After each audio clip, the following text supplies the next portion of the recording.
Today we're going to be doing an unboxing and first look at the LG C3. This is the 42-inch model. I decided to go with the 42-inch mainly because I want to put this on a desk, so I didn't want it to be too big where it was overwhelming, but also big enough for me to stay immersed while I'm gaming.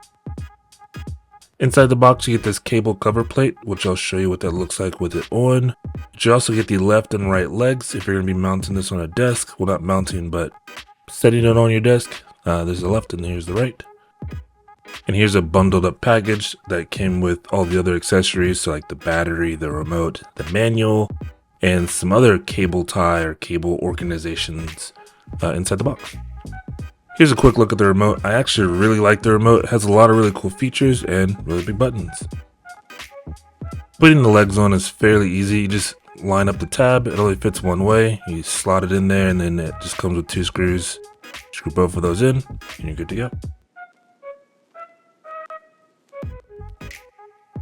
The actual setup of the TV is incredibly simple as well too. You just pick your region, so it has the correct time zone. And then from here it gives you the option to finish the setup from your phone, which I did, and it uses the app, the LG ThinQ app. Here's a look at the back. Here's all the ports that you can use. You got 3 USB ports. You have an audio output port through auxiliary. You have 4 HDMI ports, which all of them can support 120 Hz. With the port 4, which will be your NVIDIA G-Sync, so you'll plug that up to your console.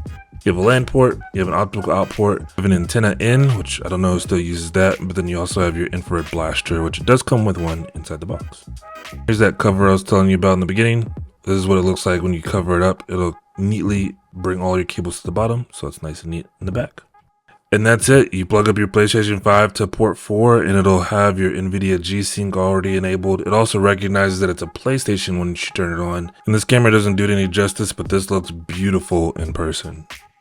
Now, one of the only cons I can say about this TV is the reflections. Now, as you can see at this angle, you can see a reflection in my screen. Now, me sitting directly in front of it, I don't see that reflection, but it just depends on how you're sitting in the angle of your room and the lights.